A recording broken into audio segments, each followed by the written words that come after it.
Hey everybody, this is Griffin O'Connor, writer, creator, and narrator for Zack versus the Paranormal. If this is your first time here, I want to welcome you and thank you for taking the time to listen to this episode. If you haven't yet, and maybe you'll wait till the end, make sure you subscribe. And if you don't want to subscribe, I understand. But before you write me off, come back every episode because there are tons of content coming out, including in the next couple years, a Hocus Pocus scripted podcast. So, without further ado, Chapter 6.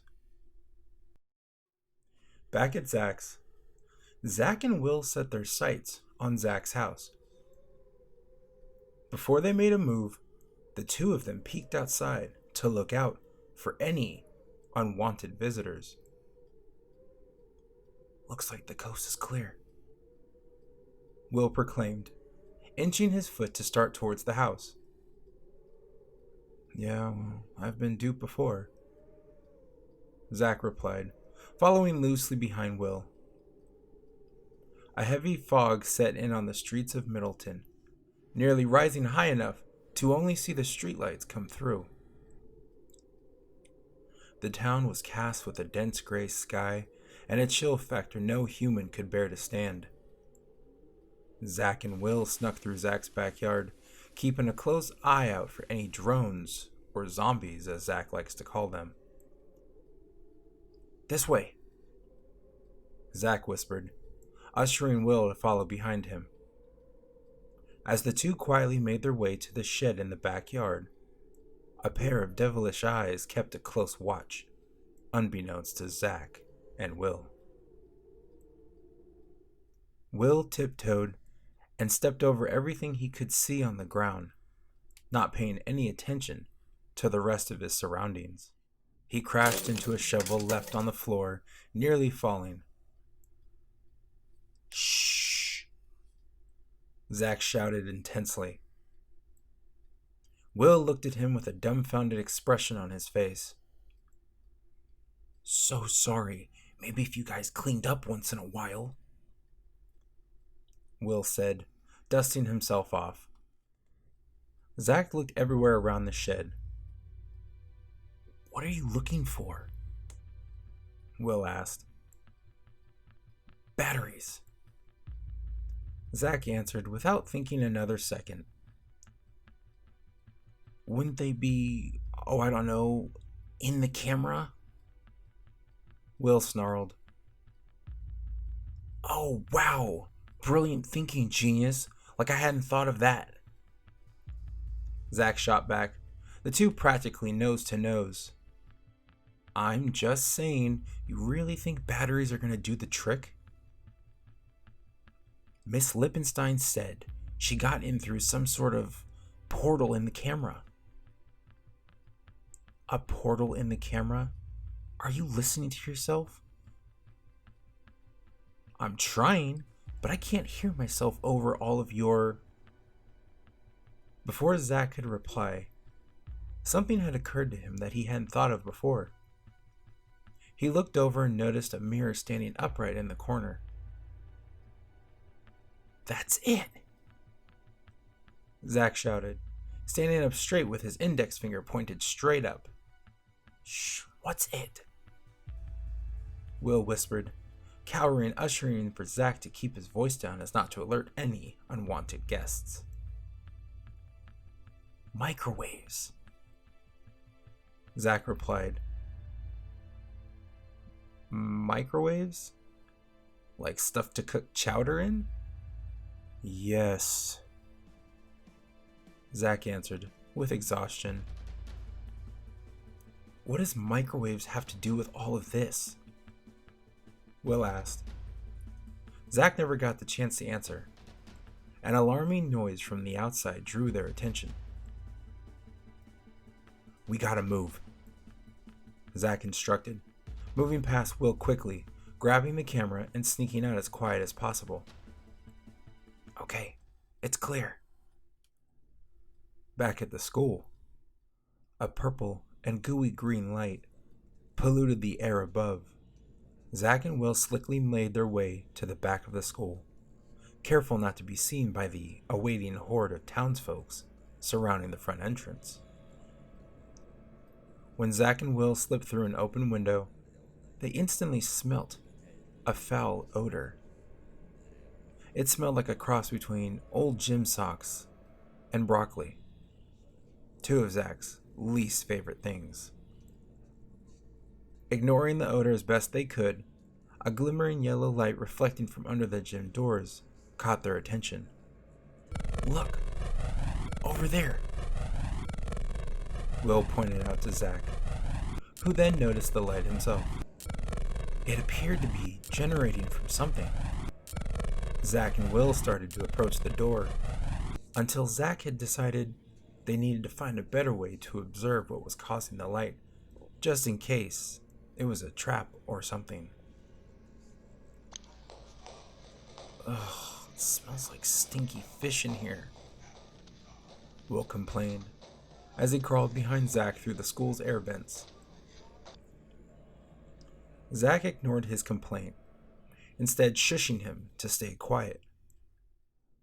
As they came upon the gym, a loud booming noise and some sort of electric shock wave echoed.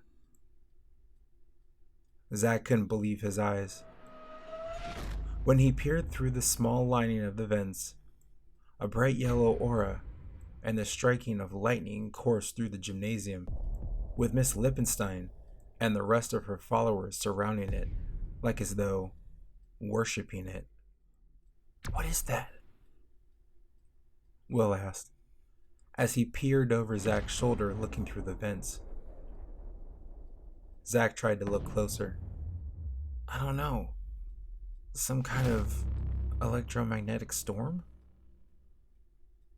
"Electro what?" "It's when electric activity..." Zack trailed off of his explanation, noticing that Will was staring at him with a very confused expression. This had clearly gone over his head. Never mind. The two continued to watch as the magnetic energy had begun to resemble a tornado of sorts, gaining more power. "Mom! Dad!" Zack uttered under his breath. "Sophie!" Zack saw his family and friends, noticing they were in the crowd near the storm and seemed to be under some sort of spell. Millie, tied to a post. Will panicked, hyperventilating and getting frustrated. "What do we do now? I can't think with you all up in my ear," Zack replied, frustrated. "Please do join us," Miss Lippenstein called out. Zack and Will looked down through the vents. Miss Lippenstein was now in eyesight as she was facing up, looking towards the boys. "How did she..." Will asked, but was interrupted by Miss Lippenstein. "I could hear you boys coming from a mile away. After all, I've been keeping a close eye on you since the other night." With a snap of her fingers, Zack and Will crashed through the vent and onto the gym floor. Immediately they were helped up by less than friendly drones holding them captive. "Hello, children. Have a good trip?" Miss Lippenstein chuckled, intertwining her fingers maliciously. She inched closer to the boys, leaning in as if to reveal a secret. "So glad you could join us." Zack and Will tried desperately to spring free, but the strength of the drones proved too much for the pair. "Why are you doing this?" Zack pleaded, squirming, trying his best to get free. "One night, I stayed late to grade some papers, which between you and I was atrocious on its own. I mean, I tell you, the amount of times kids say, lake, I will never understand. When I was leaving that night, a few kids thought it would be funny to pull a prank. What'd they do? Zack asked, curious. I was locking up when suddenly some kids snuck up behind me and threw a bag over my head and started wrapping me in toilet paper. Will started to chuckle. Miss Lippenstein flew across the floor with the devil in her eyes, peering deep into his, snarling. Will cleared his throat and stopped laughing. Like I was saying, all I could hear was some kids laughing and running and shouting, "Happy Halloween, Miss Lippenstein!"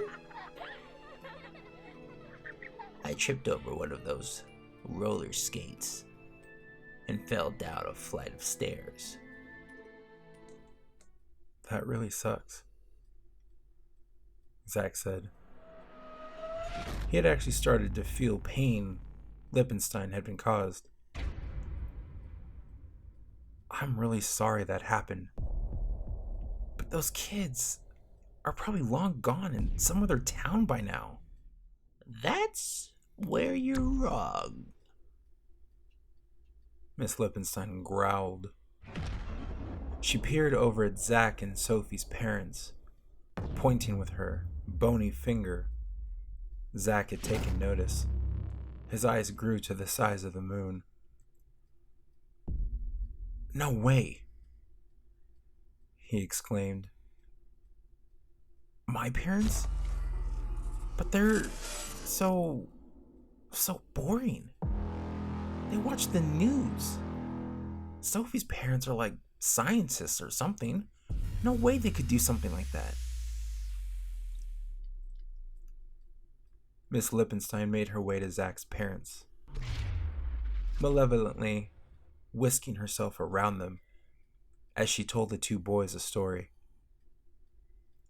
She painted a haunting tale of a schoolteacher that, though may have been strict, only wanted to help children be better, and met her end because kids couldn't handle a little extra credit. As Lippenstein told her tale, Will looked over at Sophie and repeatedly tried to get her attention, trying not to alert the ghoul. Zack noticed Will's attempts and tried his best to keep Miss Lippenstein distracted. After a few failed attempts, Will looked around, trying to figure out a backup plan. Miss Lippenstein lured townsfolk, one by one, into the vortex storm. Zack and Will knew they didn't have much time before she sent their parents, or worse, them, into that same vortex. Thinking relatively quick on his feet, Zack stomped on one of the drone's foot, causing instant pain, releasing Zack from their grip. He ran over to untie Millie. Will followed after, freeing himself. The two boys ran over, shaking each and every one of the townspeople, attempting to wake them from their trance. "It's not working," Will shouted. "Keep trying," Zack replied, shaking his mom and dad viciously. Zack continued to shake his parents, but all they could do was march towards the vortex. Millie pulled and pulled on Sophie's pant leg, attempting the same effect. It's too late. At midnight tonight, the whole town will be mine. Miss Lippenstein proclaimed. Drones continued towards the vortex, vanishing upon entrance. Coming out the other side changed into perfect. "Oh no," Zack responded. "There's gotta be..." Zack trailed off, thinking back to what he said in the shed at his house. Microwaves, Zack uttered to himself. Zack looked to Will. Hey, you still have your pocket mirror? Of course, Will replied confidently. When I say now, you flash it at Lippenstein. Zack strolled over to Miss Lippenstein. Hey, Lippenstink, Zack called out in a very juvenile tone. Aren't you forgetting something? Miss Lippenstein casually paid him no attention. And what would that be? Burning fire rain of death. Burning what? Now! Will whipped his pocket mirror out like he was the MVP of the game, shining it right at Miss Lippenstein's face, causing her to be temporarily blinded and fall backwards. Zack reached into his back pocket and pulled out his favorite thing, the TV remote. He reached into his other pocket and pulled out a golden set of batteries, extending his arm high in the sky. What are you doing? Will asked. I was just... Yeah, I figured it was a perfect time. Never mind. Zack loaded the remote and pointed it directly at Miss Lippenstein, pressing the back button firmly. Zack's efforts made no difference, as it appeared, as you could have guessed, Miss Lippenstein was not affected by the rays of the TV remote, considering it was just a TV remote. That was your plan? Will called to Zack. It was clear he was more than less impressed with that idea. I mean, I didn't really have time to think it through. Not like this is a movie. Zack responded. I don't know what to do. That was entertaining, to say the least, children. But now it's your turn. Miss Lippenstein said, using her magic to drag both Zack and Will towards the vortex. All had seemed lost. Zack felt his chances slipping through his fingers as he watched his parents and Sophie enter the vortex.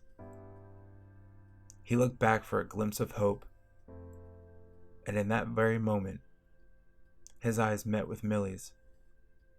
Her big, yellow, loving eyes. She stood there in the back, flushed with sadness, as she watched her family transform. Zack smiled at her. He knew that his smile didn't disguise his fear. And Millie knew. Zack closed his eyes and uttered to himself that he believes everything will be alright. Millie barked at Lippenstein. She then started towards her as fast as her 4 little legs would get her. Millie, no! Zack shouted, causing Miss Lippenstein to turn around, shrieking in horror. Millie leapt with all her might, landing on Lippenstein's chest, causing her to fall backwards into the vortex. She grabbed onto Millie and pulled her in with her. A big explosion echoing the gym, sparks flying everywhere. No!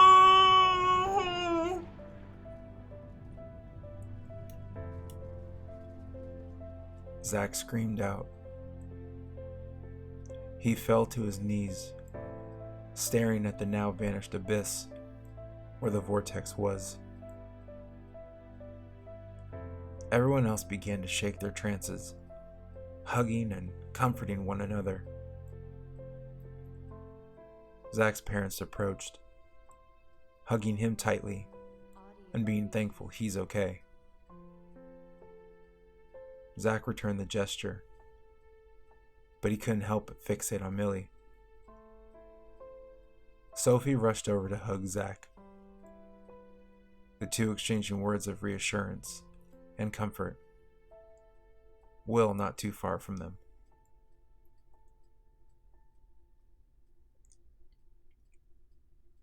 The next day, Zack sat on a park bench with Millie's favorite blanket crumpled up in his hands. Hey, Mills. I don't know if you can hear me. I woke up today and looked over at your bed. You weren't there. Again. I want you to know that I miss you. And I hate you for what you did. For saving my life. For saving everyone's life. And I love you because you're my best friend. And I don't know how I'm supposed to act now. How am I supposed to be without you? I want you to know I'll never stop looking for you. I will get you back. I promise you. I will find you. If it's the very last thing that I do.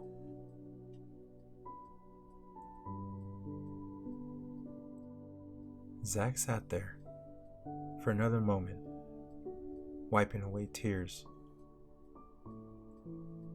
After a few seconds, he stood up and started back towards the house. As he approached his house, he felt a tug on the blanket. He looked down immediately, but nothing was there.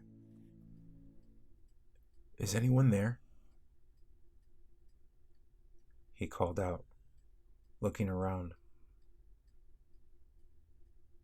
No one answered. At least, that he could see. Hey everybody. I want to thank you guys for sticking with us through this weekly process. And I know it's been a few weeks or more since episode 4 came out. So I'm glad you guys stuck around for chapters 5 and chapter 6, the series finale. I've had a lot of fun writing the show. I think there's tremendous amount of story to keep going. But nothing is as of yet of a continuance. So we shall see. I know that was a bit of a tearjerker, heartbreaker at the end, and you're probably saying, why? Why would you do that?